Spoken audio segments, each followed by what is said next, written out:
My wife's friends joked that my wife had a backup lover if I messed up. I laughed, smart. Then I walked over to the backup, handed him the $100 engagement ring, and said, "Tag in, buddy. She's all yours." The silence in the room was deafening. My name's Aaron Blake, and I'm 33 years old, which apparently makes me old enough to know better, but still young enough to screw up spectacularly. According to my fiancée Mira, well, ex-fiancée now, but we'll get to that, I was supposedly the luckiest man alive. She told everyone that. Her mom, her friends, the barista at Starbucks who couldn't care less, but had to listen anyway because Mira never met a captive audience she didn't like. Lucky me, right? Lucky Aaron Blake, who somehow managed to snag a girl way out of his league, or so the narrative went. I should have been grateful. I should have been on my knees thanking the universe for the privilege of her presence. Instead, I was standing in my own living room last night, surrounded by 15 of her friends, holding a tray of dollar store cheese cubes and wondering when exactly my life had turned into a low-budget reality show that nobody asked for. Let me paint you a picture of this engagement party, and I use the term party extremely loosely here.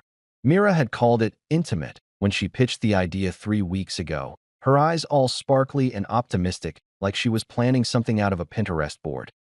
Intimate, in Myra's vocabulary, apparently meant cramming every single person she'd ever smiled at into our 900-square-foot apartment and calling it cozy. I called it what it actually was, cheap with snacks. We're talking Costco hummus, off-brand crackers, and a cheese platter that looked like it had been assaulted by a toddler with safety scissors. The champagne was Prosecco from Trader Joe's, because why spend money on actual celebration when you can spend it on, I don't know, literally anything else that Mira decided we needed for our aesthetic? I'd spent the entire week leading up to this disaster cleaning every surface in the apartment like I was prepping for surgery, cooking finger foods that nobody would appreciate, and, my personal favorite, polishing that godforsaken cubic zirconia ring that Mira had picked out herself. $100. That's what our eternal love was worth, apparently.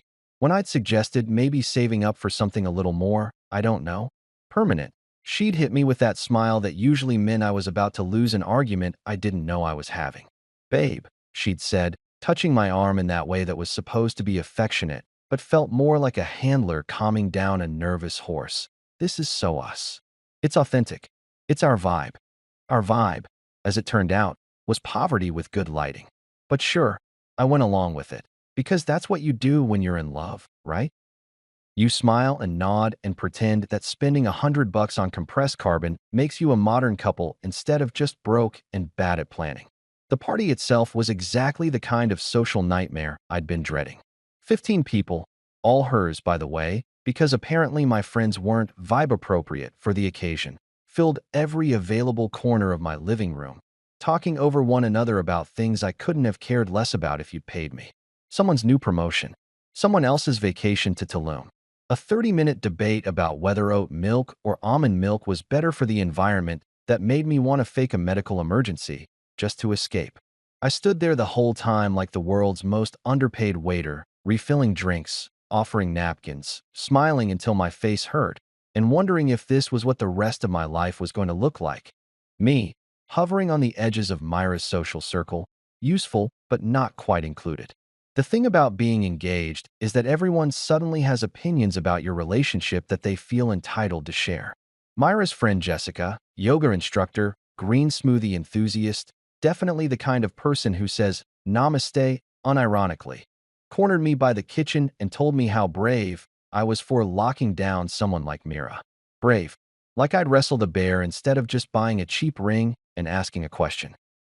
Another guy, somebody's boyfriend whose name I'd already forgotten, clapped me on the shoulder and said, "You're living the dream, man." I wanted to ask him which dream specifically, because mine usually involved less small talk and more personal space, but I just smiled and nodded like a good little fiancé. Mira herself was in her element, floating from group to group in that dress she'd bought specifically for tonight, the one that cost more than the ring. Not that I was keeping track, except I totally was, laughing too loud at jokes that weren't that funny and touching people's arms in that performative way that meant she was performing for an audience. And I got it, I really did. This was her night, her moment, her chance to show everyone that she'd made the right choice, that Aaron Blake, mediocre software developer with a decent credit score and a Netflix password he was willing to share, was exactly the kind of guy she should be spending forever with. Then Liam opened his mouth, and everything went straight to hell in a handbasket made of awkwardness and wine-drunk honesty. Liam was one of Myra's friends from college, the kind of guy who thought being brutally honest was a personality trait instead of just being brutal. He had that look about him: khaki shorts in October, boat shoes without socks. Definitely peaked in his fraternity days and was still riding that high into his 30s.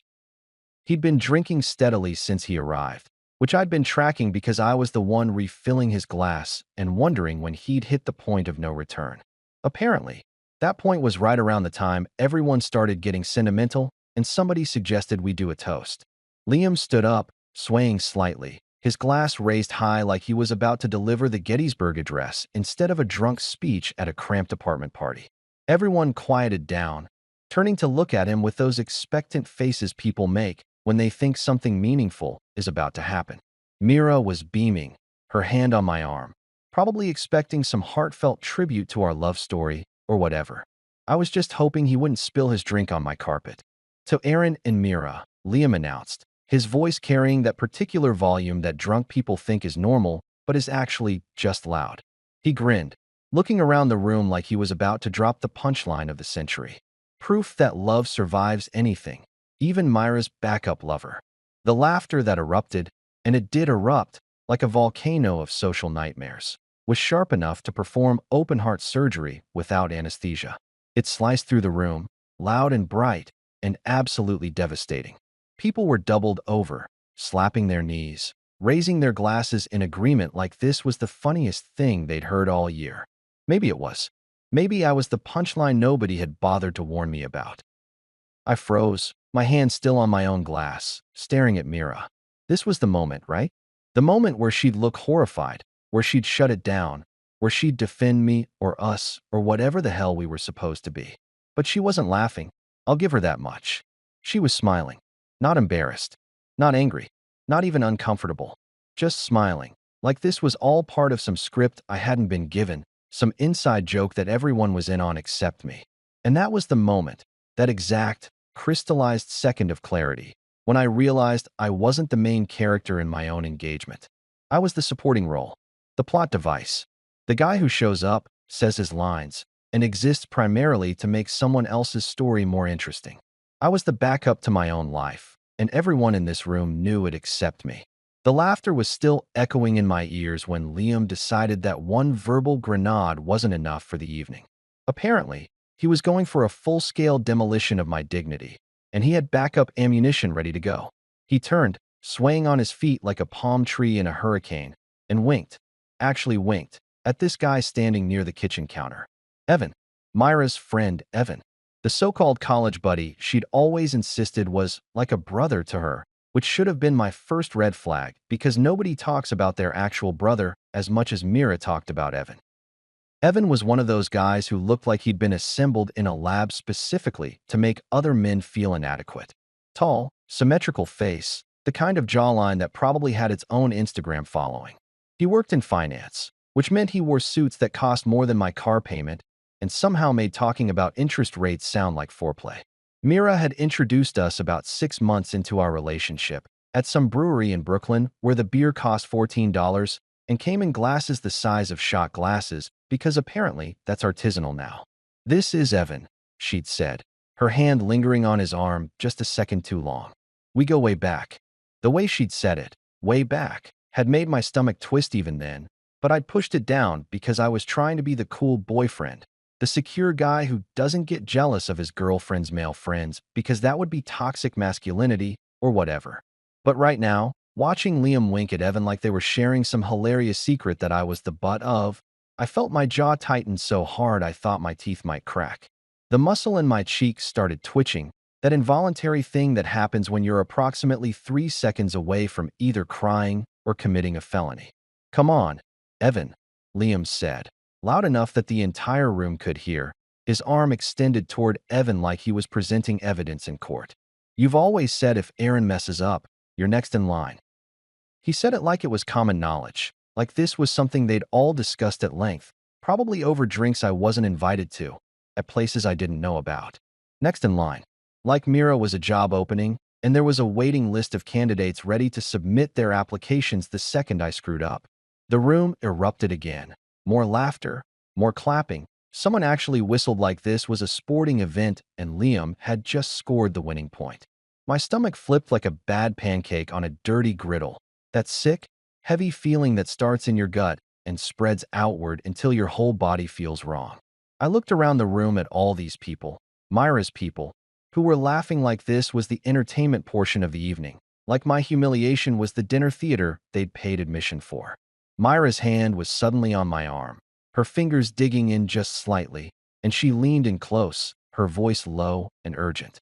"Liam's drunk," she whispered, her breath hot against my ear. "Just ignore him, babe. He doesn't know what he's saying." Her tone was soothing, practiced, the same voice she used when she was trying to calm me down after a bad day at work or when she wanted me to agree to something I definitely didn't want to do. It was her management voice, and the fact that she was using it on me right now instead of on Liam, who was currently destroying our engagement party, told me everything I needed to know. "Oh, I'm ignoring plenty," I said, pulling my arm away from her grip and turning to look at her directly. "Really look at her. Mainly how you're blushing right now." And she was. Her cheeks were flushed pink, creeping down her neck, and it wasn't from the cheap Prosecco.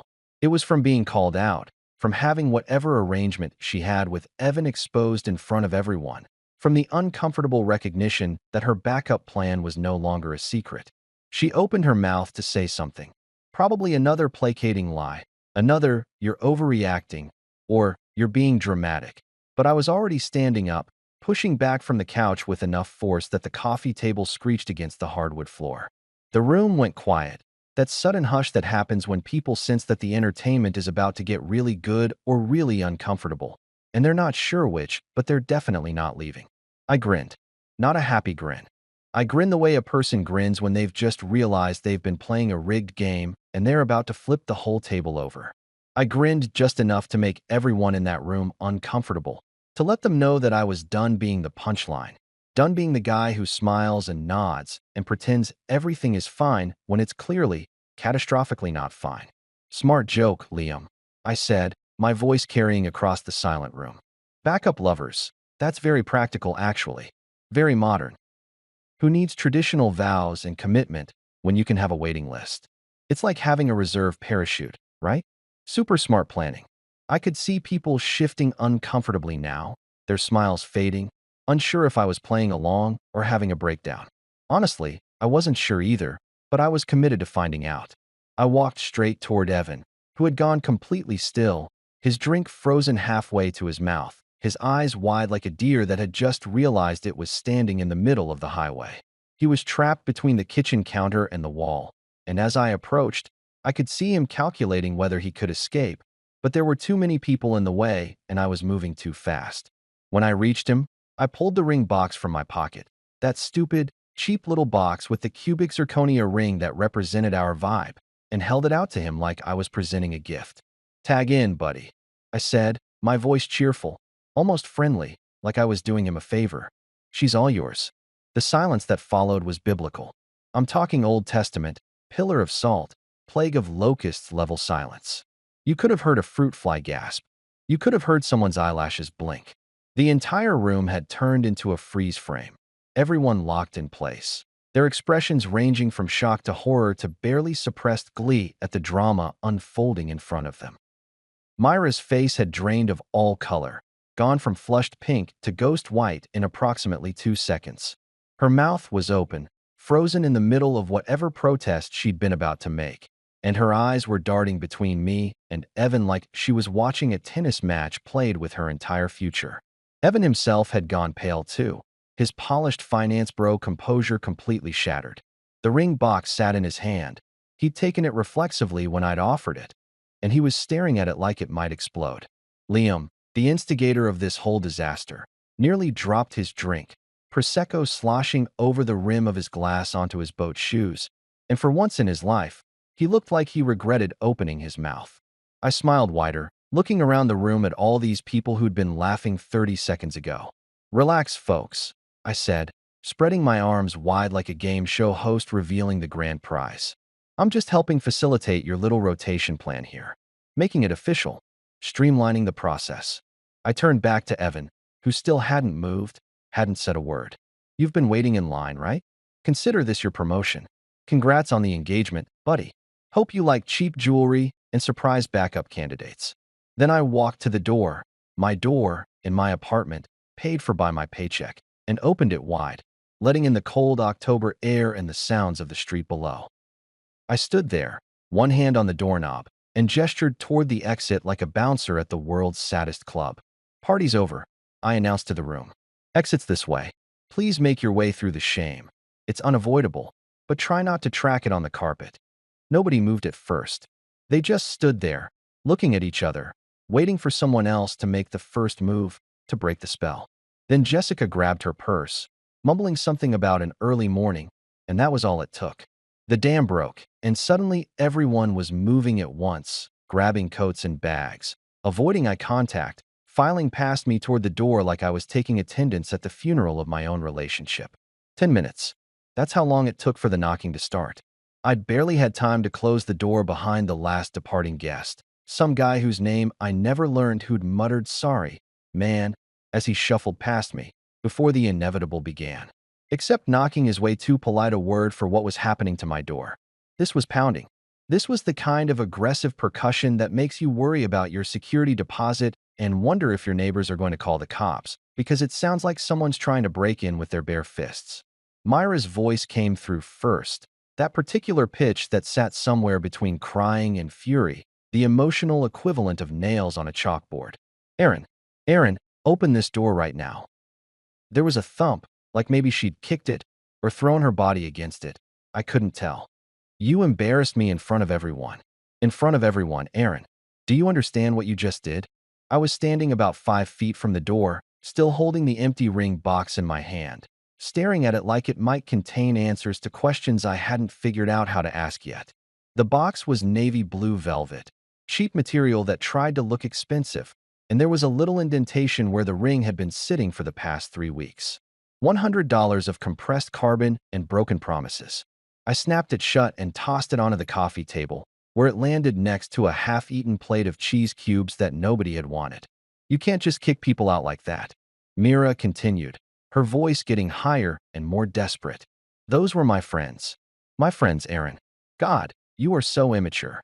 So incredibly immature. The irony of her screaming about maturity while literally throwing a tantrum outside my apartment door was apparently lost on her. But irony had never been Myra's strong suit. Self-awareness ranked pretty low on her skills list too, somewhere below parallel parking and below admitting she was wrong about anything ever. Then Liam's voice joined the chorus, because of course it did. Liam, the instigator, the drunk truth-teller, the guy who'd lit the match and was now shocked that there was a fire. Dude, seriously, you overreacted, he shouted, his words slightly slurred, probably still half drunk from my Prosecco. It was a joke, man. Just a joke. You can't take a joke. This is what guys like Liam always say when they cross a line. It was just a joke. Can't you take a joke? Why are you being so sensitive? Like humor is some kind of universal free pass for being an asshole, like adding, just kidding, after you insult someone somehow, makes the insult disappear into the ether. And then, because this nightmare needed a third voice to really complete the harmony, Evan piped up. Evan, Mr. Next in Line himself, Mr. Backup Lover, Mr. I'm like a brother but actually am waiting for my turn. Come on, Aaron, he called through the door, trying to sound reasonable, trying to be the voice of calm logic. Let's talk about this like adults. Open the door and we can discuss this rationally. Discuss what exactly? Discuss how he'd been positioned as my replacement? Discuss the waiting list I didn't know existed? Discuss how my entire engagement had apparently been a placeholder situation while Mira kept her options open? I looked at the door, imagining the three of them standing out there in the hallway. Mira probably crying those pretty tears she could turn on and off like a faucet. Liam probably leaning against the wall because standing upright was becoming challenging. Evan probably checking his phone because even in a crisis he couldn't resist seeing if someone more important needed his attention. The thought of opening that door, of letting them back in, of having to engage in whatever conversation they thought we needed to have, made me want to set myself on fire. So I didn't open it. Instead, I walked calmly to my bedroom, grabbed my headphones. The good ones, the noise-canceling Bose ones I'd bought myself last Christmas because Mira said they were too expensive, but had no problem spending twice that on a purse, and put them on. I scrolled through my phone, looking for the perfect soundtrack for this moment. And there it was, like destiny had queued it up for me. Another One Bites the Dust by Queen. Freddie Mercury's voice filled my ears, that iconic bass line thumping, and I cranked the volume up until the outside world disappeared into nothing but glorious, petty rock and roll. I grabbed the bag of chips from the kitchen, barbecue flavored, the good kind with the ridges, and settled onto my couch, the same couch where I'd been humiliated less than an hour ago. I munched chips slowly, deliberately, savoring each one, while the three of them continued their performance outside my door. I couldn't hear them anymore. Thank you, noise-canceling technology, but I could see the door shaking slightly with each pound, could see the doorknob rattling as someone tried it over and over, as if the lock might magically disengage if they just tried hard enough. The thing about wearing headphones and eating chips during your own personal crisis is that it gives you time to think, time to really process what had just happened, time to realize that I'd been an idiot for way longer than just tonight. The signs had all been there. I'd just been too stupid or too hopeful or too desperate to see them. The way Mira always brought up Evan in conversations, casually mentioning what he was doing, where he was going, what he thought about things. The way she'd check her phone constantly when we were together, smiling at messages she wouldn't let me see.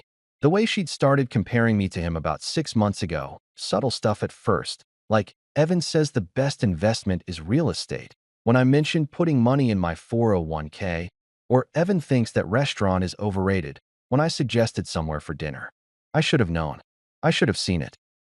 But you don't want to see that stuff when you're in love, or when you think you're in love, or when you're so invested in the idea of being in love that you can't tell the difference anymore. 20 minutes passed.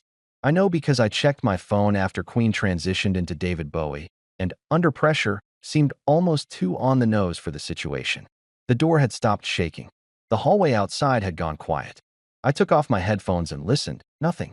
Just the normal sounds of the building, the hum of the refrigerator, the distant sound of someone's TV through the wall. They'd given up. They'd actually given up and left. The silence that followed wasn't just quiet. It was profound. It was the kind of silence that feels physical, like you could reach out and touch it. It was sweet, glorious, peaceful silence, the kind I hadn't experienced in months because Mira always had to have noise, TV on, music playing, talking constantly about nothing and everything. I sat there in my silent apartment, surrounded by the debris of the worst engagement party in human history, and felt something unexpected, relief. I finished my chips. I drank a beer. I put on another album. I cleaned up the cheese cubes and the Prosecco glasses and the crumpled napkins that my guests, Myra's guests, had left scattered around like the world's saddest confetti. I took out the trash, vacuumed the carpet, wiped down the counters. I erased the evidence of the party, and with it, I felt like I was erasing something larger, something that had been weighing on me for longer than I'd wanted to admit. The next morning, I woke up to my phone having a complete nervous breakdown. 53 missed calls. 53. I didn't even know I knew 53 people, but apparently, they all needed to reach me immediately. Text messages filled my screen, an endless scroll of guilt trips and recriminations and attempts at manipulation that would have made a therapist rich. You ruined everything. That was from Mira, sent at 2 in the morning. You're going to regret this. You're throwing away the best thing that ever happened to you. Also Mira, sent at 2:15. We need to talk. You owe me that much. Mira again, 2:30. You need help, Aaron? Seriously, this behavior isn't normal. Jessica, the yoga instructor, apparently appointed herself as Myra's therapist by proxy. Bro, that was harsh, but also kind of legendary. Unknown number, probably someone from the party whose contact I'd never saved. And then, my personal favorite, the piece of resistance that made me laugh so hard I nearly spilled my coffee. I'm staying at Evans for now.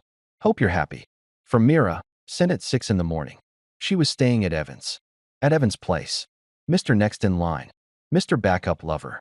The guy who was supposedly just a friend, just like a brother, nothing to worry about. She'd probably been packed and ready to go before she even left my hallway last night. Hell, Maybe she'd had a bag stashed at his place already, just in case. I laughed until my sides hurt, until tears ran down my face, until I had to set my coffee down because I was shaking too hard to hold it. The sheer audacity of it, the absolute predictability, the confirmation of everything that had been painfully obvious to everyone except me. It was almost beautiful in its honesty. So I did what any rational person would do. I blocked her. Just hit that button and watched her contact disappear from my phone like she'd never existed. Then I blocked Evan. Then Liam. Then I went through my entire contact list and deleted every single person who'd been at that party, everyone who'd laughed, everyone who'd known and hadn't told me, everyone who came with drama attached like luggage I hadn't packed. Peace at last. My phone went quiet. My apartment stayed silent. And my playlist sounded so much better without the background noise of someone crying in my hallway. By the time sunrise rolled around, I'd already made 3 decisions that would define the rest of my week. First, I was never eating barbecue chips for breakfast again. My stomach was staging a protest that felt like a small revolution. Second, I was keeping the coffee maker because I'd bought it and Mira only pretended to like coffee anyway. She mostly just took Instagram photos of it and then let it go cold. Third, and most importantly, I was calling a locksmith before Mira figured out that her key still technically worked and decided to let herself in for round 2 of the Drama Olympics. I found a 24-hour locksmith service on Google. 5 stars, 200 reviews. A guy named Rick who answered on the second ring and sounded way too cheerful for 6 in the morning. "Rick's Locks, we rock around the clock," he said, and I had to respect the commitment to the rhyme even if it made me want to hang up immediately. I told him I needed new locks installed as soon as humanly possible, preferably yesterday, definitely before my ex-fiancée remembered she had a key and access to my stuff. "Say no more, brother," Rick said, like he'd heard this story 1,000 times before and probably had. "Breakup special. I can be there in 45 minutes. Standard deadbolt, 150. You want the premium? 200. And if you want the whole door rekeyed with the fancy pick-resistant cylinder, we're looking at 300. Give me the works," I said, because if I was going to do this, I was going to do it right.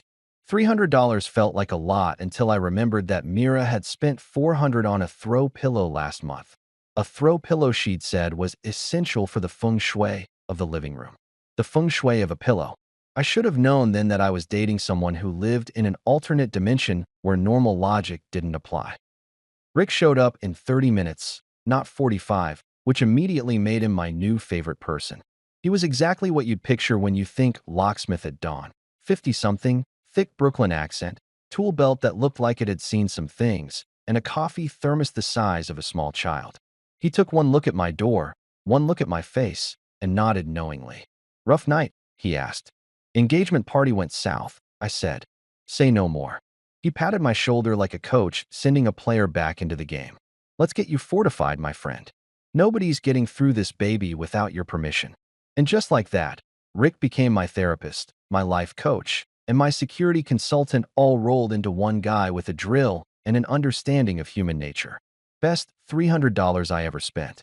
Watching him install those new locks felt like watching someone perform surgery on my life, cutting out the infected parts, replacing them with something stronger, something that actually worked. He gave me 3 new keys, showed me how the deadbolt was basically Fort Knox in door form, and refused to take a tip because, in his words, "You're going to need that money for the legal fees, trust me." After Rick left, I stood in my apartment, my name on the lease, my furniture that I'd bought before Mira had even moved in, and felt something shift. This was my space. Mine. Not ours. Not hers. Mine. And it was time to make that official. I started packing her stuff at around 8 in the morning, fueled by spite and the 3 cups of coffee I probably shouldn't have had on an empty stomach. I grabbed garbage bags from under the sink, the big black contractor bags, because I wasn't messing around with those flimsy kitchen ones, and headed for the bedroom. Her side of the closet was an explosion of fast fashion and impulse purchases, clothes with tags still on them, shoes she'd worn once and decided weren't her anymore, jackets in every color that all looked identical to me, but were apparently completely different according to some fashion logic I'd never understand. I pulled everything off the hangers without ceremony, without folding, without care. Dresses that cost more than my car insurance. jeans that she'd said were investment pieces, that ridiculous faux fur coat that made her look like she was being attacked by a very dedicated Muppet. Into the bag it all went. I found a shoebox on the top shelf filled with photos of her and Evan. Actual printed photos, like this was 1995, and I threw the whole thing in without looking at them because I valued my blood pressure. The bathroom was worse. I didn't realize one person could own so much skincare until I opened the cabinet under the sink and found what can only be described as a dermatologist's office had exploded in there. Serums and essences and toners and moisturizers and eye creams and face masks, and something called snail mucin that I refused to think about too hard. There was an entire drawer, labeled skincare, in her little label maker handwriting, and it was packed so full that I had to wrestle it open like I was defusing a bomb made of beauty products. I grabbed a box from the recycling bin, one that had held the air fryer I'd bought last month that she'd said was too aggressive for vegetables, whatever that meant, and started loading everything in. Each bottle felt like a tiny middle finger, a little piece of evidence that she'd been planning to stay, to build a life here, to merge our stuff until everything was ours instead of mine and hers. Except apparently she'd also been building an exit strategy, keeping Evan warmed up in the bullpen just in case I didn't work out. I grabbed a Sharpie from the junk drawer and wrote on the box in big, bold letters, "Miscellaneous lies." It felt petty. It felt immature. It felt absolutely perfect. By the time I finished, I had 4 garbage bags of clothes, 2 boxes of bathroom stuff, a milk crate full of books she'd never read but kept because they looked intellectual, and a potted plant that I was 90% sure was already dead but she'd insisted on keeping. I lined everything up by the door like I was staging the world's saddest garage sale, and then I sat down on the couch and waited. I didn't have to wait long. 3 hours later, around noon, I heard footsteps in the hallway. Quick, angry footsteps, the kind that mean business. Then the sound of a key sliding into the lock. The sound of that key turning. The sound of that key not working. The sound of Mira saying, "What the hell?" loud enough that Mrs. Chun across the hall probably heard it.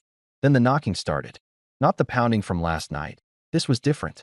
This was cop knocking, the kind of authoritative bang bang bang that's supposed to make you jump and comply immediately. "Aaron," she yelled through the door. "Aaron, I know you're in there. Open this door." I took my time getting up from the couch. I took my time walking to the door. I took my time checking the peephole. Yep, there she was, looking like she'd gotten maybe 2 hours of sleep and spent both of them crying or yelling or both. Her hair was in a messy bun that was trying to be artfully messy, but was actually just messy. She was wearing yesterday's clothes. She looked like the morning after a mistake, which I guess she was. I opened the door exactly 3 inches, just enough to see her, but not enough for her to push her way in, and kept my hand on the new deadbolt Rick had installed. The chain lock was engaged too, because I'd learned my lesson about leaving vulnerabilities. "What did you do?" she demanded, her voice sharp enough to cut glass. She held up her key like it was evidence in a trial. "My key doesn't work." "What did you do to the locks?"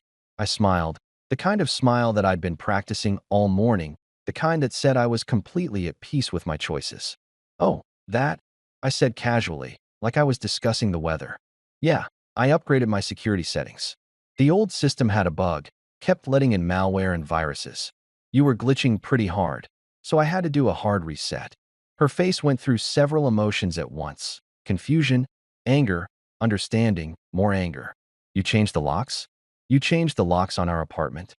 "My apartment," I corrected, keeping my tone friendly, almost helpful. "Common mistake. But if you check the lease, which is right here, actually, I pulled it out this morning. You'll see only one name on it. Aaron Blake. That's me. Just me. Funny how that works." She tried to look past me, into the apartment, probably cataloging what was hers and what was mine and what she could claim in some imaginary court of broken relationships. "Half the stuff in there is mine, Aaron. You can't just lock me out of my own things." "Actually," I said, and I gestured to the pile of bags and boxes I'd stacked by the door, "your stuff is right here. Pre-packed for your convenience." I even organized it by category. Clothes, bathroom stuff, lies, that dead plant you refused to admit was dead. Everything accounted for. She stared at the pile, her mouth opening and closing like a fish trying to understand why the water had suddenly disappeared. "You can't do this," she said. but her voice had lost some of its edge, replaced with something that might have been panic or might have been the realization that she'd lost this round. Already did, I said cheerfully. But hey, bright side. Now you don't have to move your stuff from my place to Evan's place. You were already there anyway, right? Saved you a trip. You're welcome. Her face flushed red, that angry crimson that started at her neck and crept up to her hairline. You're going to regret this, Aaron, she hissed, her hands balling into fists at her sides. You're going to wake up one day and realize you threw away the best thing that ever happened to you, and I won't be there. You'll be alone, and you'll regret everything. I pretended to think about it, tilting my head like I was really considering her words. You know what? Maybe you're right. Maybe I will regret this. I paused, let the words hang there for a second. But at least I'll regret it alone, without someone keeping a backup boyfriend on speed dial. Then I shut the door, just closed it, right in her face, cutting off whatever response she was about to make. I heard her gasp, heard her start to say something else, but I was already walking away, heading for the kitchen, grabbing a beer from the fridge even though it was barely past noon, because some moments call for alcohol regardless of the time. I opened that beer, the cap making that perfect hiss-pop sound, and I walked back to the living room. I raised the bottle toward the door, toward Mira standing on the other side of it, toward the end of whatever the hell we'd been pretending was a relationship. Here's to the end of stupidity, I said out loud, to no one and to everyone. May she rest in someone else's drama. The beer tasted like freedom. Cold, crisp, slightly bitter freedom. And from outside the door, I heard Myra's footsteps retreating down the hallway, getting quieter, getting farther away, until finally, they were gone. 2 days. That's how long the peace lasted before Mira decided to escalate things from petty drama to actual legal intervention, which honestly was impressive even by her standards. I'd spent those 2 days in a state of blissful solitude, working from home, ordering takeout without having to negotiate about whether Thai food was too heavy for dinner, watching TV shows she'd always vetoed because they were too violent, or too stupid, or too whatever excuse needed to watch another reality show about rich people fighting. I'd forgotten what it felt like to live in my own space, without constantly walking on eggshells made of someone else's mood swings and unspoken expectations. So naturally, that's when the knocking started again. Except this time, it wasn't Myra's angry girlfriend knock, or even her dramatic victim knock. This was official knocking. Professional knocking. The kind of knocking that makes you immediately start mentally reviewing whether you've paid all your parking tickets, and if that thing you downloaded last month was technically legal or just morally ambiguous. I looked through the peephole, and my stomach dropped like an elevator with cut cables. 2 police officers, one older guy with the kind of mustache that had definitely seen some things and wasn't impressed by any of them, and a younger woman who looked like she'd rather be literally anywhere else. And standing behind them, like the world's most vindictive backup singers, were Mira and Evan. Mira had her arms crossed, wearing what I recognized as her "I'm the victim here" face, the one she'd perfected over 3 years of getting out of speeding tickets and returning things to. Stores without receipts. Evan stood next to her looking uncomfortable, which was a new look for him. Usually he had that finance bro confidence that came from never being told no by anyone except maybe the IRS. I opened the door because ignoring cops seemed like a bad life choice, even if they came with my ex-fiancée attached. "Good afternoon, officers," I said, going for polite and cooperative, which is what every true crime podcast tells you to do even when you've done nothing wrong. The older cop, his name tag said Martinez, and he had the energy of someone who'd broken up approximately 10,000 domestic disputes and was tired of all of them, pulled out a small notebook. "Sir, we received a call about an unlawful eviction. Are you Aaron Blake?" "I am," I said, because lying to cops seemed even worse than ignoring them. "And is this your residence?" Officer Martinez gestured to my apartment like he was confirming evidence. "Yes, sir, it is.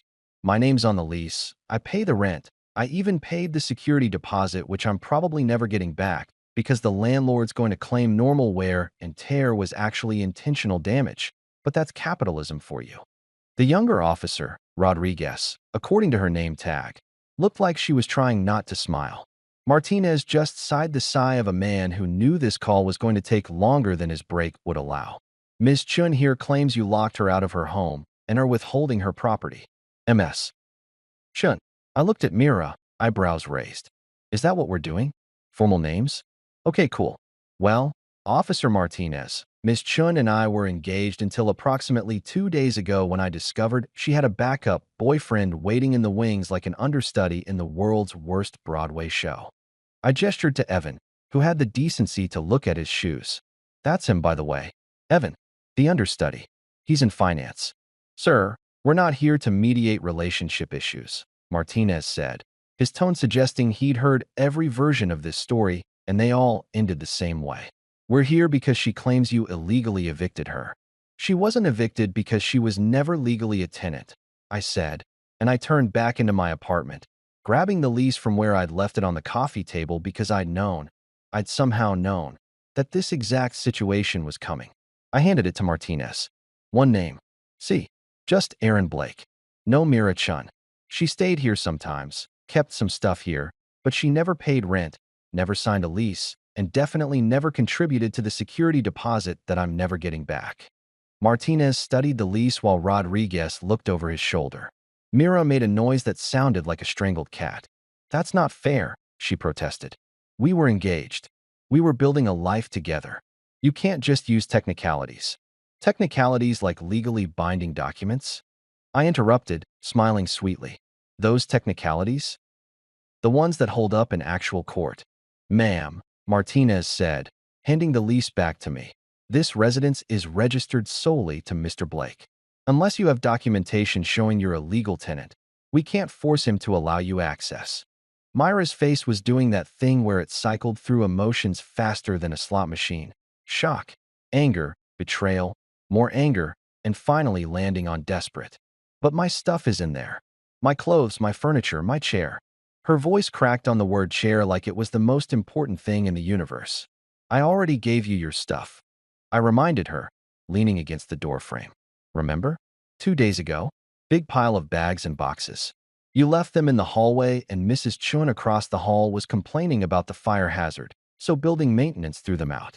Not my problem, you didn't collect your belongings in a timely manner. That was a lie. I'd actually called Myra's mom and told her to pick up the stuff, which she had, but Mira didn't need to know that right now. The chair.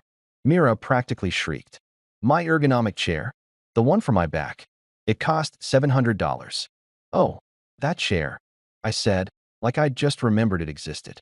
The Herman Miller knockoff you insisted we needed because sitting in regular chairs was destroying your spine, even though you spent most of your time sitting on the couch scrolling Instagram.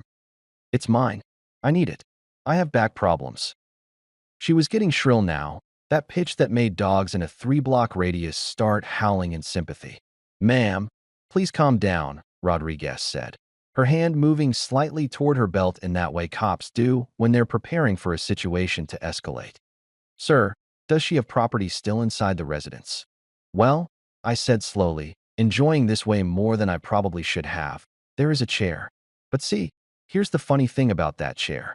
I pulled out my phone, scrolled through my photos until I found what I was looking for, and held it up so both officers could see. This is the receipt. From Office Depot. Purchased 14 months ago. Paid for by this credit card. I zoomed in on the relevant part. Aaron Blake's credit card. My credit card. My chair. The silence that followed was the kind you could bottle and sell to meditation apps. Myra's mouth opened and closed like she was trying to reboot her argument. Evan was still staring at his shoes, which were probably expensive Italian leather shoes that cost more than the chair in question. Martinez took my phone, studied the receipt, and handed it back with an expression that suggested he'd seen this exact scenario play out 100 times before and humanity never ceased to disappoint him. Looks like his chair, ma'am, Martinez said flatly. But I'm the one who used it. Mira protested. I'm the one with back problems. He just sat on the couch playing video games. Doesn't matter who sat in it, Rodriguez chimed in, her voice tired. Matters who bought it. That's how ownership works. Mira turned to Evan, her face desperate. Evan, tell them. Tell them how he's being unreasonable. Evan finally looked up from his shoes, his face pale. I don't think I should get involved in this, Mira, he said quietly, and I had to give him credit. He'd finally realized that being the backup boyfriend meant backing up right out of this disaster. Martinez closed his notebook with a decisive snap that sounded like a gavel.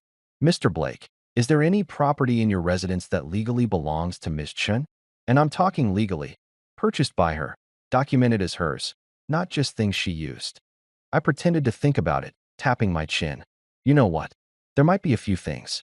Some makeup in the bathroom I missed, maybe a book or two. Tell you what, officers, if you want to supervise, I'm happy to let her collect anything that's actually hers. Should take about 5 minutes because there's not much. That's acceptable, Martinez said, looking at Mira. Ma'am, you can collect your personal effects under police supervision. You have 15 minutes. Mira looked like she wanted to argue, but even she wasn't dumb enough to argue with a cop who clearly had better things to do. She pushed past me into the apartment, Evan trailing behind her like a confused puppy, and I stepped aside to let the officers in. What followed was the single most entertaining 15 minutes of my week. Mira stomped around my apartment opening drawers and cabinets, finding almost nothing because I'd been thorough when I'd packed her stuff. She found a lipstick in the bathroom that had rolled under the sink. She found a book on the nightstand that she'd started and never finished, which was basically the story of our entire relationship. She found a hair tie on the kitchen counter. That was it. That was her entire haul. One lipstick, one book, one hair tie. She kept looking at the chair, that stupid ergonomic chair that had become the symbol of everything she'd lost, and I could see her brain trying to figure out if there was any argument she could make, any loophole she could exploit. But Martinez was standing right there, arms crossed, mustache unmoved, and even Mira wasn't crazy enough to try to steal furniture in front of a cop. When the 15 minutes were up, Rodriguez gently escorted her toward the door. Mira stopped in the doorway, turned to look at me, and said with all the venom she could muster, "You're heartless, Aaron. Absolutely heartless." I leaned against my chair, my $700 chair that I'd bought with my own money, and shrugged. "Nah," I said, smiling. "Just single." And then I shut the door for the second time in 2 days, leaving Mira standing in the hallway with a lipstick, a book, and the realization that she'd played a game and lost spectacularly. 3 days of blessed silence followed the police incident, and I was starting to believe that maybe, just maybe, Mira had finally gotten the message and moved on with her life. I should have known better. I should have remembered that Myra's specialty was never the direct approach. It was the indirect, passive-aggressive, make your life difficult from a distance approach that she'd perfected over years of dealing with people she didn't like but couldn't directly confront. In college, when her roommate had eaten her yogurt, Mira hadn't confronted her.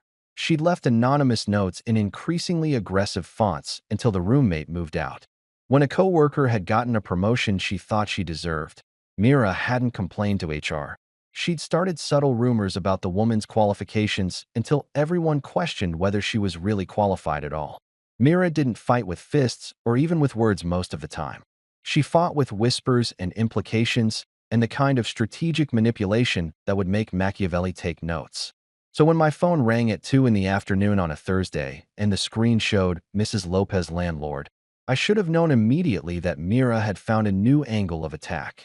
But I was naive, still riding the high of my recent victories, and I answered cheerfully like an idiot who hadn't learned his lesson about hope. "Aaron, honey," Mrs. Lopez said, and I could hear the stress in her voice immediately. Mrs. Lopez was 60-something, Puerto Rican, ran the building like a benevolent dictator, and baked cookies for tenants at Christmas. She'd never called me honey in a stressed tone before. "This was bad. We need to talk about your apartment." My stomach dropped. "What about my apartment?" "I've been getting complaints," she said, and I could hear papers shuffling on her end. Anonymous complaints. About noise. Screaming. Fighting. Weird smells. Someone called the management office 3 times yesterday, saying there's been constant disturbances from your unit. I looked around my apartment, which at that exact moment contained me, a half-eaten sandwich, and reruns of The Office playing at a reasonable volume. "Mrs. Lopez, I've been working from home. Alone. The loudest thing that's happened in here this week was me laughing at a meme. I can show you my call logs. I haven't even had anyone over." She sighed, long and deep, the sigh of a woman who'd dealt with tenant drama for 30 years and could smell bullshit from a mile away. "I believe you, Aaron. I do. But corporate doesn't care what I believe. They care about complaint logs. And right now, your apartment has 3 formal complaints filed against it in 24 hours. That's more than the party boys on the fourth floor who actually do play music until 3 a.m. Let me guess, I said, abandoning my sandwich because my appetite had suddenly vanished. These complaints are anonymous? No names attached. Anonymous tip line, she confirmed, which I told corporate was probably someone with a grudge, but they don't want to hear it. They want an inspection. Next week, Tuesday at 10 a.m. I have to walk through, document everything. Make sure you're not running a meth lab or a fight club or whatever they think you're doing based on these complaints. I closed my eyes and counted to 10, which is what my therapist in college had told me to do when I felt rage building, back when I could afford therapy and before I'd spent all my money on an engagement ring that lasted approximately 3 weeks. It's my ex-fiancée, I said. Has to be. We broke up last week. She's been trying to make my life hell. This is exactly the kind of thing she'd do. I figured as much, Mrs. Lopez said, her voice softening. Listen, I'll do what I can, but you need to make sure that apartment is spotless on Tuesday. No dishes in the sink, no weird smells, no evidence of anything that could possibly be construed as violating your lease. Corporates looking for excuses to raise rent or push people out. They'd love a reason to claim lease violation and start eviction proceedings. Eviction? Over anonymous complaints that are obviously fake. Welcome to modern property management, honey. Cover your ass, keep your head down, and I'll try to smooth this over on my end. She paused. And Aaron, change your Wi-Fi password, just in case. After she hung up, I sat there on my couch staring at my sandwich like it might contain answers to questions I didn't want to ask. This was psychological warfare. This was Mira realizing she couldn't get to me directly, couldn't take my stuff, couldn't force her way back in, couldn't use the cops to intimidate me. So she'd gone for the next best thing, trying to get me evicted from my own apartment. It was genius in a deeply twisted way. Anonymous complaints were nearly impossible to disprove. How do you prove a negative? How do you prove you weren't making noise when the complaint says you were? It was her word against mine, except her word was anonymous and could be anything she wanted it to be. I opened my laptop and checked my building's tenant portal, which I normally ignored because who actually reads those except people with too much time on their hands? Sure enough, there were 3 complaints filed against my unit in the past 48 hours. Loud arguing and screaming heard at 11 p.m. on Tuesday. I'd been asleep at 11 p.m. on Tuesday. Strong chemical smell coming from unit, possibly drugs or cleaning products. I'd taken out my trash that morning. If anything, my apartment smelled like the lavender air freshener I'd bought specifically because it didn't smell like anything Mira had ever chosen. Constant foot traffic in and out of apartment at all hours, suspicious activity. I'd literally had 0 visitors since the engagement party disaster. The only foot traffic had been me walking to and from my own front door. It was impressive, really, in a sociopathic kind of way. Mira had figured out exactly how to weaponize the system against me. She couldn't attack me directly anymore, so she'd found the pressure points: my housing, my stability, my ability to just exist peacefully in my own space, and she was pressing them systematically. This wasn't about getting me back or winning some argument about who was right and who was wrong. This was about punishment. This was about making sure that if she couldn't be happy, I couldn't be happy either. I could feel the anger building, that hot, tight feeling in my chest that made me want to punch something or scream or drive over to Evan's place where she was supposedly staying and have it out once and for all. But that's what she wanted. That's exactly what she wanted, for me to react, to escalate, to do something that would give her ammunition for more complaints, more drama, more evidence that I was unstable or dangerous or whatever narrative she was building. So I made a decision right there, sitting on my couch with my abandoned sandwich and my laptop full of false accusations. If Mira wanted chaos, I would give her the opposite. If she wanted to wage war with whispers and anonymous complaints, I would fight back with documentation and peace, so aggressively peaceful it would make Switzerland look aggressive. She wanted me to crack? I would be so calm, so collected, so impossibly reasonable that there would be nothing for her to work with. I opened a new document on my laptop and started typing. Incident log, apartment 3B, tenant Aaron Blake. I documented everything. The engagement party disaster with dates and times. The police visit with the officers' names and badge numbers. The complaints Mrs. Lopez had mentioned with screenshots from the tenant portal. I downloaded my calendar showing my work-from-home schedule. I pulled up my credit card statements showing I'd had zero social activities, zero guests, zero anything that could possibly support the idea that I was running some kind of suspicious operation out of my apartment. Then I started calling witnesses. My coworker Dave, who I'd been on Zoom calls with until midnight on Tuesday when I was supposedly screaming and fighting. Hey man, weird question, but if someone asked you what I was doing Tuesday night at 11 p.m., what would you say? Dave laughed. Dude, you were on that client call with me until like 11:30. What? Just need to document some stuff. Can you email me confirmation of that? Just like, hey Aaron, confirming we were on a work call Tuesday night from 9 p.m. to 11:30 p.m. or something. You getting sued or something? Or something. I'll explain later. Just send the email. Yeah, man, no problem. I called my neighbor across the hall, Mrs. Chun, different Mrs. Chun, no relation to Mira despite the coincidence that had confused Officer Martinez. She was 80-something, heard everything, saw everything, and had opinions about everything that she wasn't shy about sharing. Mrs. Chun, hi, it's Aaron from 3B. Oh, Aaron, how are you? I heard about your engagement party. Such a shame. That girl was too loud anyway. Yeah, that's actually kind of why I'm calling. Have you heard any noise from my apartment lately? Like in the past week? Noise? From your place? Honey, I hear everything in this building. The college boys upstairs with their terrible music, the couple on the first floor who think everyone wants to hear their arguments about whose turn it is to do dishes. But you've been quiet as a mouse. What? Someone's been filing noise complaints against me, saying I'm having parties or fights or something. Mrs. Chun made a disgusted sound. That's ridiculous. I'm right across the hall. I'd hear it. Want me to write something down? I'll write something down. I've got nice stationery. By the time I finished making calls, I had 5 different people ready to provide statements that I'd been exactly where I said I was, doing exactly what I claimed I was doing, and definitely not running a criminal enterprise out of my 900 square foot apartment. I compiled everything into a folder, physical and digital, labeled it evidence of harassment, and saved it in approximately 17 different places because I'd learned the hard way that important documents have a way of disappearing when you need them most. Then I sat back, cracked open a beer even though it was only 3 in the afternoon, and whispered to no one in particular, checkmate. Except it wasn't checkmate yet. This was just the opening move in a game I hadn't wanted to play but was apparently playing anyway. Mira had started this war, but I was going to end it. Not with her tactics of chaos and lies, but with mine. Documentation, truth, and peace so aggressive it would make her anonymous complaints look like the desperate flailing of someone who'd already lost. I've never been the kind of guy who runs to lawyers at the first sign of trouble. Growing up, lawyers were people you saw on TV shows or billboards promising to get you money after a car accident you probably caused yourself. They wore expensive suits and spoke in a language designed specifically to make normal humans feel stupid and poor.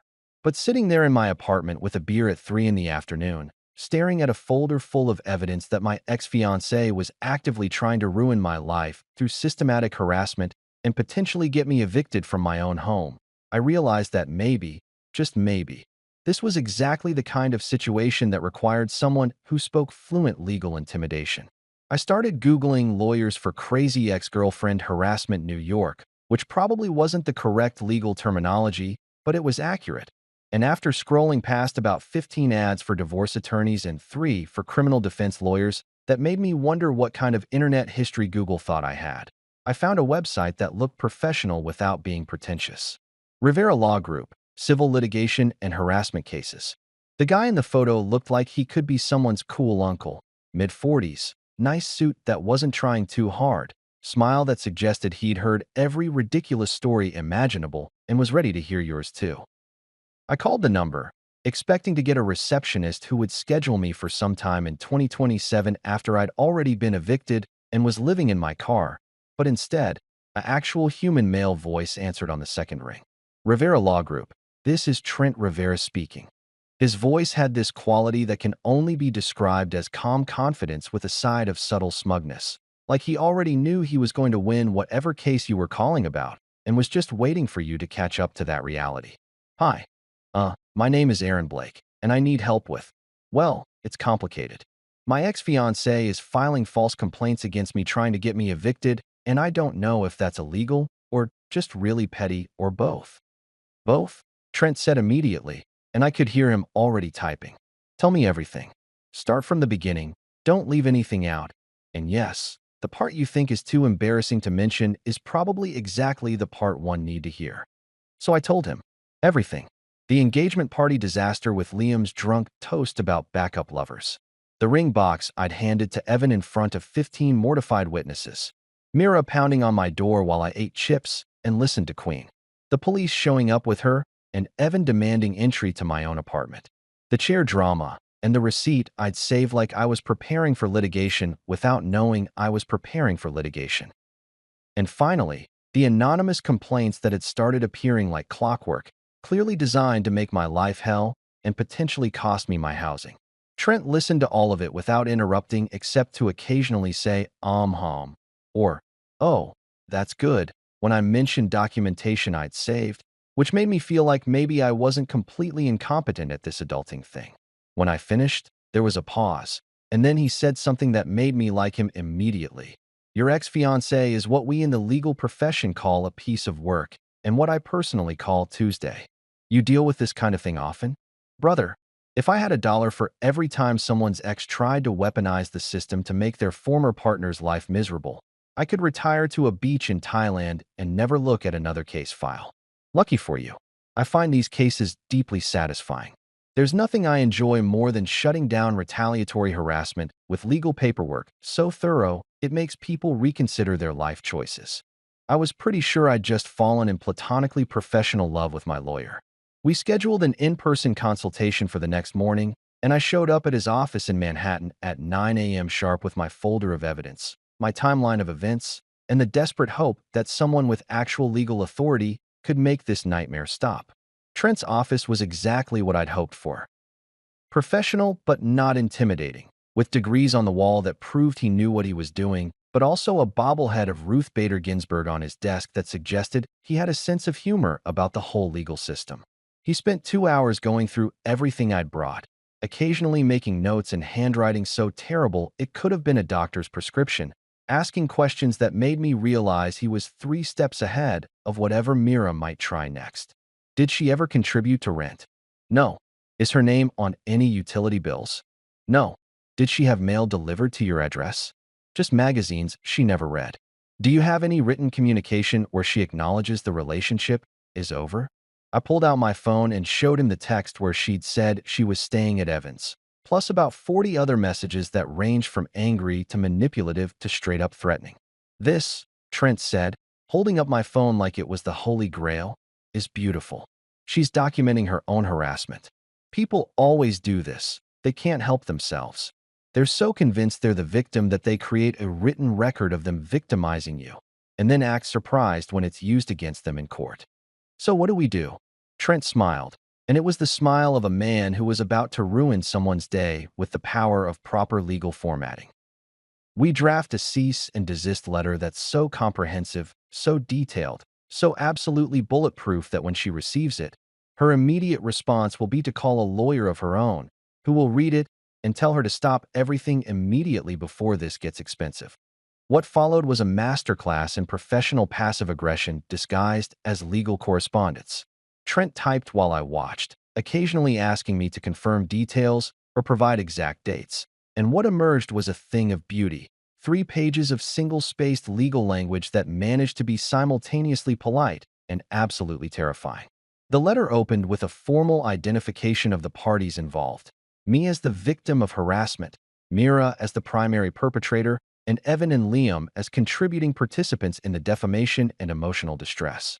Then it got into the good stuff, a chronological list of every incident, every false statement, every anonymous complaint that could be traced back to her through circumstantial evidence and pattern of behavior. It cited specific laws she'd violated, harassment statutes, filing false reports, defamation, intentional infliction of emotional distress. It referenced the police report from when she tried to claim unlawful eviction, pointing out that the officers had confirmed I was legally in the right. It mentioned the documented timeline of her staying at Evan's address immediately after our breakup, which contradicted any claim she might make about needing access to her apartment. And then came the warning section, which Trent delivered with the kind of calm menace that made me grateful he was on my side. The letter stated clearly that any further contact, any additional false complaints, any continued attempts to interfere with my housing, employment, or general existence would result in immediate legal action, including, but not limited to, a restraining order, a civil lawsuit for damages, and formal complaints to law enforcement about filing false reports. It demanded immediate cessation of all harassing behavior and retraction of all false complaints filed with my building management. The closing paragraph was my favorite. Please be advised that this letter serves as formal notice that all further communication regarding this matter must go through legal counsel. Any direct or indirect contact with Mr. Blake will be considered violation of this cease and desist order and will be met with appropriate legal consequences. It's perfect, I said when Trent finished reading it aloud. It's absolutely perfect. I know, he said without a trace of false modesty. That's why you're paying me. Now, we'll send copies via certified mail to Mira at Evan's address. Yes, I already looked it up in public records. And to Evan himself, since he's been participating in this harassment. We'll also send one to Liam at his address because, drunk or not, he initiated the public humiliation that started this whole mess. What about my landlord? Way ahead of you. Trent pulled up a separate document. I've drafted a letter to Mrs. Lopez and her corporate office explaining the situation, providing evidence that the complaints are retaliatory and false, and notifying them that any adverse action taken against you based on these fraudulent complaints will result in legal action against the building management for facilitating harassment. Basically, we're putting everyone on notice that this is a legal matter now, not just personal drama. I watched as Trent printed multiple copies, signed them with a flourish that suggested he'd practiced that signature specifically to look intimidating, and arranged them in envelopes that somehow looked more official than regular mail. By the end of the day, certified letters were on their way to Mira, Evan, Liam, Mrs. Lopez, and the corporate office of my building management company. Each envelope contained a bomb of legal consequences wrapped in professional letterhead, waiting to detonate in the mailboxes of everyone who'd made the past 2 weeks of my life a living hell. I walked out of Trent's office feeling lighter than I had in days, maybe weeks, maybe since before I'd proposed to Mira with that stupid cubic zirconia ring. For the first time since the engagement party disaster, I felt like I wasn't just reacting to her attacks. I was taking action, real action, the kind backed up by actual legal authority and the threat of consequences that couldn't be ignored or dismissed. That night, sitting in my apartment with a beer and the kind of peace that comes from knowing you've played your best move, I raised my glass toward nothing and everything and whispered what was becoming my mantra: checkmate. The week that followed the lawyer's letter was the kind of silence that makes you suspicious, like when a toddler goes quiet and you know they're either sleeping or committing a felony against your furniture. I kept waiting for the other shoe to drop, for Mira to escalate things to some new level of crazy I hadn't anticipated, for another knock on my door that would signal the next phase of whatever psychological warfare she'd cooked up. But nothing came. No angry texts because I'd blocked her number. No complaints filed with the building because Trent's letter had apparently scared the corporate office into actually investigating the anonymous tips and realizing they were all coming from the same IP address traced back to Evan's apartment building. No police showing up because even Mira wasn't dumb enough to involve law enforcement again after they'd already confirmed she had no legal standing. It was peaceful, eerily peaceful. The kind of peaceful that made me check my phone every hour to make sure it was still working, that the silence wasn't because I'd somehow been cut off from civilization and was living in a bubble where Myra's drama couldn't reach me. I went to work.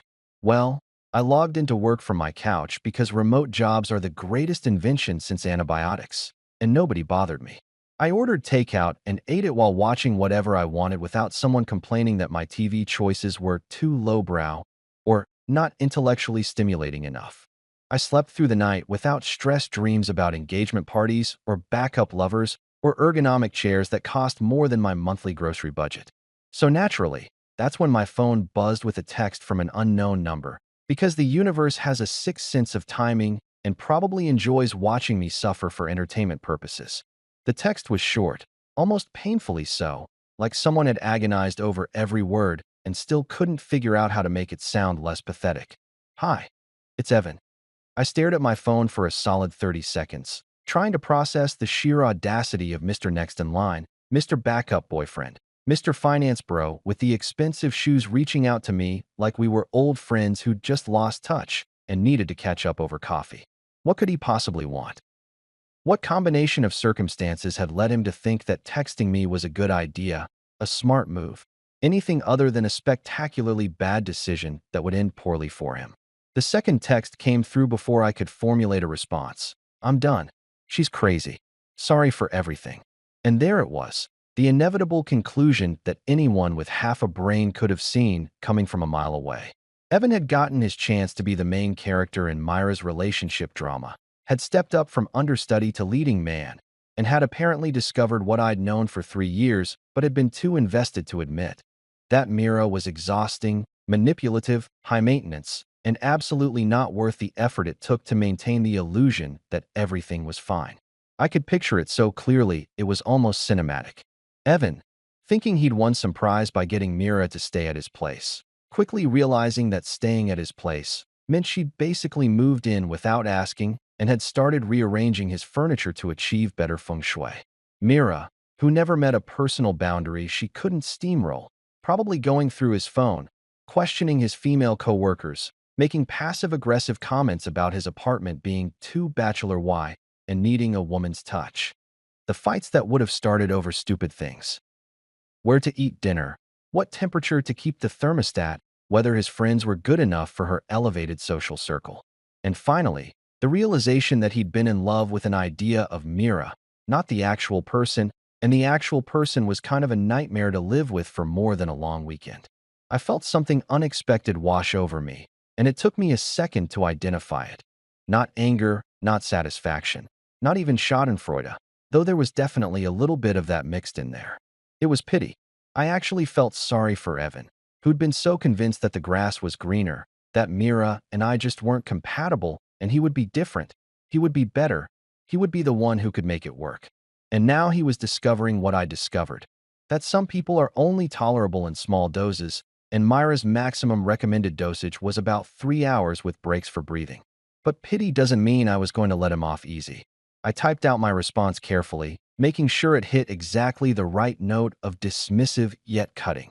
Apology accepted. Please also apologize to your reflection.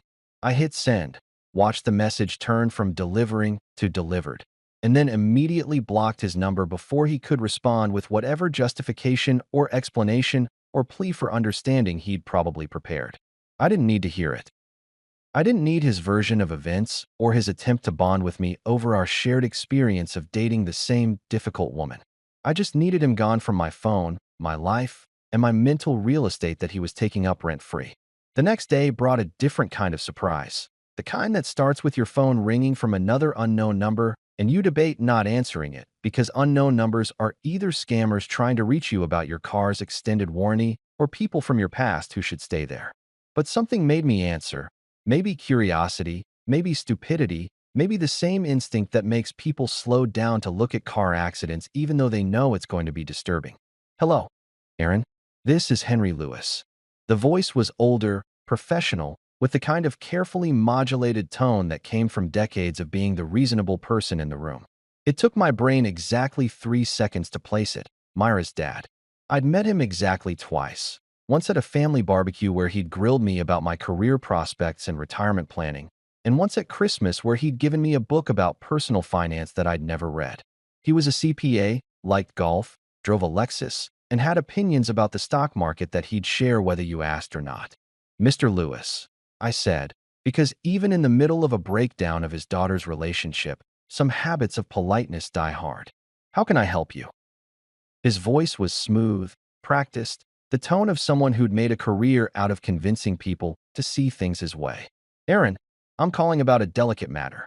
Mira mentioned that there's some furniture at your apartment, a chair, specifically, that she needs for her back problems. She says you're keeping it out of spite.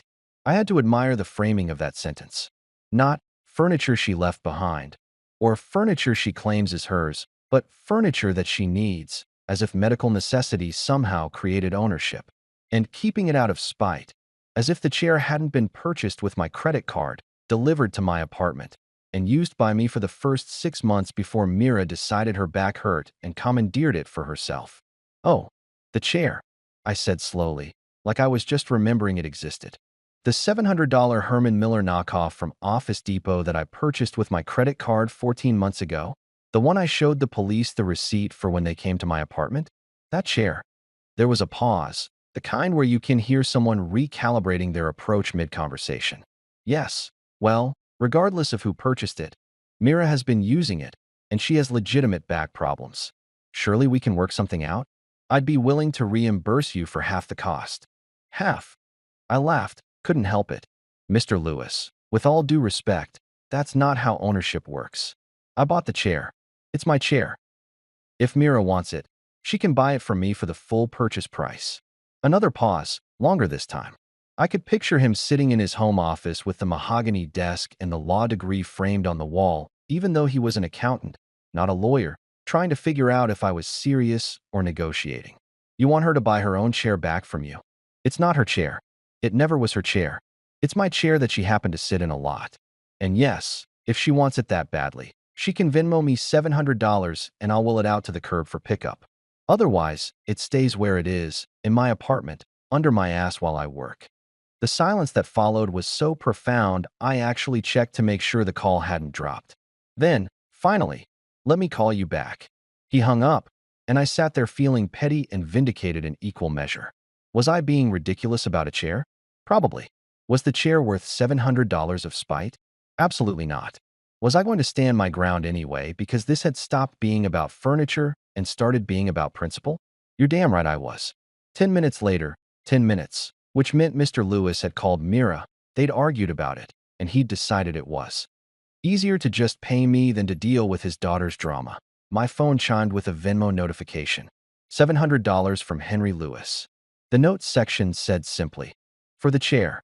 I stared at that notification for a good 30 seconds, a smile spreading across my face that would have made the Grinch proud. Then I stood up, grabbed the chair that had somehow become the symbol of my entire failed relationship, and wheeled it toward my front door. I didn't bubble wrap it. I didn't protect it. I didn't do anything except roll it out into the hallway and text Mr. Lewis from the unknown number he'd called from. Chair is outside apartment 3B. Ready for pickup. Then I went back inside, locked my new locks, and watched from the peephole as, 20 minutes later, Mira showed up with Evan trailing behind her like a pack mule. She looked at the chair sitting there in the hallway, looked at my door like she was debating knocking, and then decided against it. Smart choice. She grabbed one armrest, Evan grabbed the other, and they hauled that stupid ergonomic chair down the hallway toward the elevator without ever looking back. I poured myself a drink. Whiskey this time, the good stuff I'd been saving, and raised my glass toward the door, toward the hallway where the chair had been, toward the end of the stupidest transaction I'd ever been part of. Cheers to pain relief, I whispered, for both our backs. The days following the great chair transaction of 2025. Which is absolutely what I was calling it now because it deserved a title that matched its absurdity, settled into something I hadn't experienced in approximately 3 years. Normalcy. Not the fake normalcy where you're pretending everything is fine while your relationship slowly circles the drain like water in a clogged sink, but actual, genuine, peaceful normalcy where the most dramatic thing that happens in your day is deciding between Thai food and pizza for dinner and choosing both because you're an adult with disposable income and no one to judge your life choices. I went to work without someone texting me every hour asking when I'd be home or complaining that I was spending too much time on projects that weren't us. I cleaned my apartment on my own schedule instead of according to Myra's arbitrary standards that changed based on whether she was in a good mood or had seen something on Pinterest that made her feel inadequate about our living space.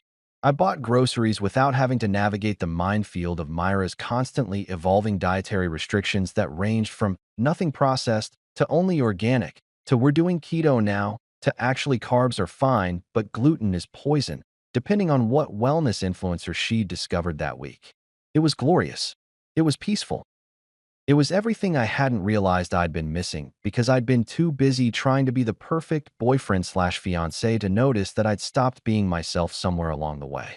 But of course, the universe couldn't let me have peace without one final attempt at dragging me back into the drama.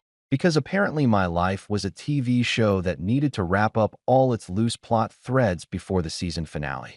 This attempt came in the form of a text message on a Saturday afternoon while I was doing absolutely nothing productive, laying on my couch in sweatpants that had seen better days, eating cereal directly from the box like a college freshman, watching YouTube videos about people building tiny houses that I would never build because I lived in an apartment in New York and also because I had zero carpentry skills. My phone buzzed, and the screen showed a message from a number I deleted but apparently hadn't blocked. Liam. The instigator. The drunk truth teller. The guy whose joke at my engagement party had set off this entire cascade of disasters like he'd knocked over the first domino in a line that spelled out, "Your life is a mess," when they all fell down.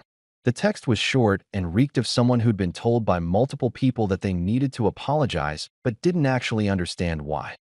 Bro, sorry for that joke at your party. Didn't know things were bad between you and Mira. My bad. I read it 3 times, each time finding new layers of inadequacy in the apology. Didn't know things were bad, as if that made it okay to publicly humiliate someone at their own engagement party. As if announcing someone's backup lover to a room full of people was totally fine as long as the relationship was solid. The logic was so spectacularly broken that I almost admired it, the way you might admire a car crash for its sheer commitment to destruction. I typed out my response with the kind of careful consideration normally reserved for diplomatic negotiations or hostage situations. You'll make a great comedian in another life.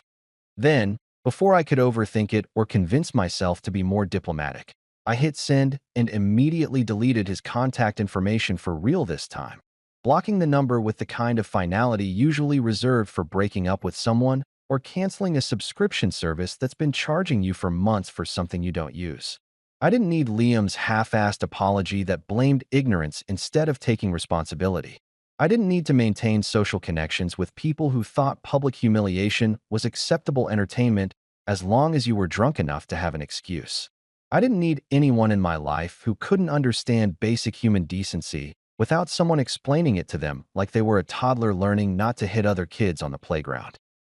The satisfaction of that block, of watching Liam's name disappear from my phone permanently, was more fulfilling than any apology he could have offered.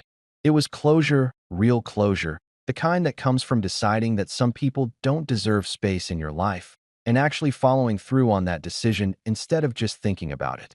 Later that evening, my friend Tasha texted. Actual friend Tasha, not Mira's friend who tolerated me Tasha, but my college roommate Tasha, who'd once helped me move apartments in exchange for pizza and had never asked for anything except that I be honest with her and occasionally like her Instagram posts of her cats. Tasha, who'd met Mira exactly twice and both times had pulled me aside afterward to ask if I was sure about this relationship, if I was happy, if I knew what I was getting into. Tasha, who'd been right about everything and had been kind enough not to say, "I told you so," when the engagement imploded. Her text was characteristically direct.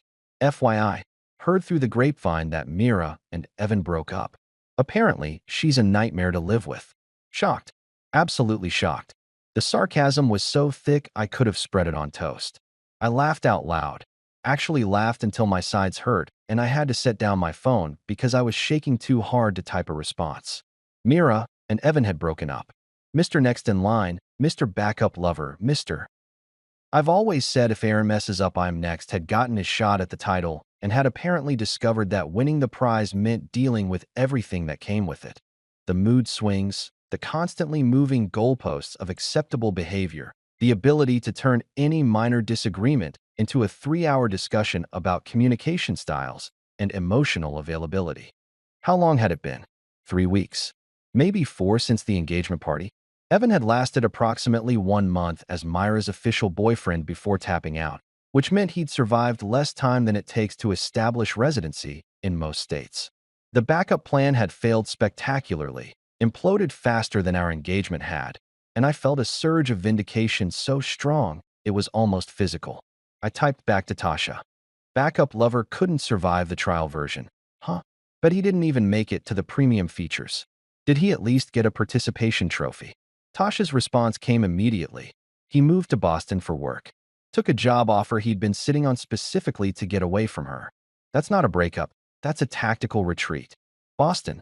Evan had moved to an entirely different city to escape my ex-fiancée. He'd relocated his entire life, probably taken a pay cut or at least dealt with the hassle of finding a new apartment and shipping his furniture and explaining to his friends why he was suddenly leaving, all to put approximately 200 miles between himself and Mira. That wasn't just breaking up, that was witness protection program level of wanting to disappear from someone's life. For the first time since the engagement party disaster, I didn't feel angry when I thought about Mira. I didn't feel hurt or betrayed or embarrassed about the whole backup lover situation. I just felt free. Free from the constant walking on eggshells. Free from trying to be whoever she needed me to be that particular day. Free from the exhausting mental gymnastics of convincing myself that all relationships were this hard and I just needed to try harder and communicate better and be more emotionally available or whatever the current self-help terminology was for. Your partner is actually just kind of a nightmare and no amount of personal growth is going to fix that. Freedom's weird. It doesn't sound like triumph or celebration or anything dramatic that you'd see in a movie. It sounds like silence. Comfortable, peaceful silence where you're not waiting for the other shoe to drop or bracing yourself for the next argument or checking your phone every 5 minutes to see if you've somehow screwed up without realizing it. It smells like air freshener, the lavender kind that I'd bought specifically because it didn't smell like anything Mira had ever chosen, mixing with the scent of actually being able to take out the trash on my own schedule without someone commenting that I was forgetting again, even though I'd literally only put it in there that morning. I looked around my apartment, not ours, just mine, and cataloged all the small changes that had happened since the engagement party. The way the coffee table was angled slightly different because I'd moved it to vacuum and hadn't bothered to put it back exactly where Mira had positioned it for optimal flow. The throw pillows that were actually thrown now, casually tossed on the couch instead of arranged in that specific way that apparently mattered for reasons I'd never understood. The mail on the counter that I'd get to when I got to it instead of immediately, because Mira had a thing about clutter that bordered on obsessive. The dishes in the sink that I'd wash tomorrow because they weren't bothering anyone except me and I didn't care. These weren't signs of depression or giving up or letting myself go, despite what Mira would probably claim if she could see them. These were signs of someone living their actual life instead of performing an acceptable version of life for someone else's benefit. This was what it looked like when you stopped trying to be perfect and just started being yourself.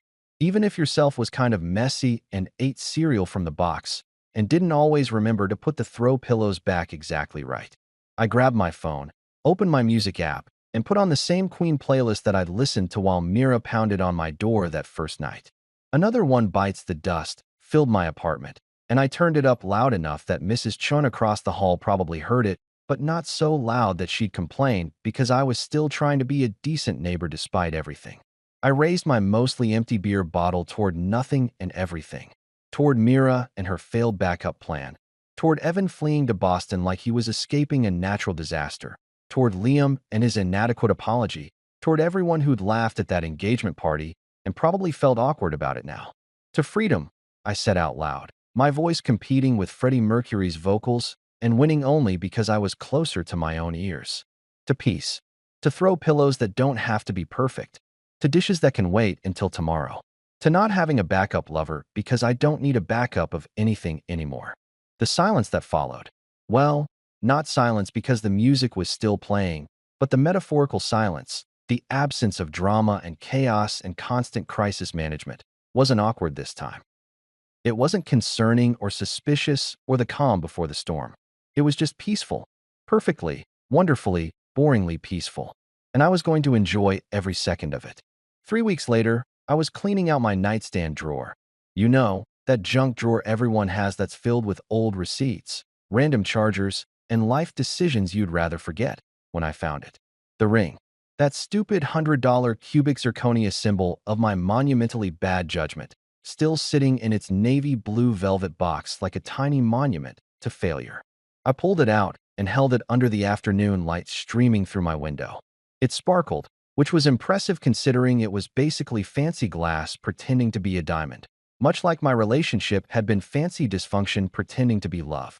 The irony wasn't lost on me. For a second, I thought about keeping it, maybe as a reminder, maybe as a trophy, maybe as evidence that I'd survived something I shouldn't have agreed to in the first place. But that felt too much like holding on to baggage I'd spent the last month desperately trying to unload. I slipped on my jacket, pocketed the ring box, and walked 3 blocks to the pawn shop on the corner, the one with the dusty window display and the owner who'd definitely seen some things. Except I walked right past the entrance and dropped the box into the donation bin outside. Someone else can try the deluxe heartbreak package, I muttered. Maybe they'll have better luck. Back home, I cracked open a beer and collapsed onto my couch. The same couch where this disaster had started with Liam's drunk toast. No shouting, no drama, no backup lovers waiting in the wings. I raised my beer toward the empty apartment and whispered, "Tag in, buddy. She's all yours." The silence that followed wasn't awkward anymore. It was perfect,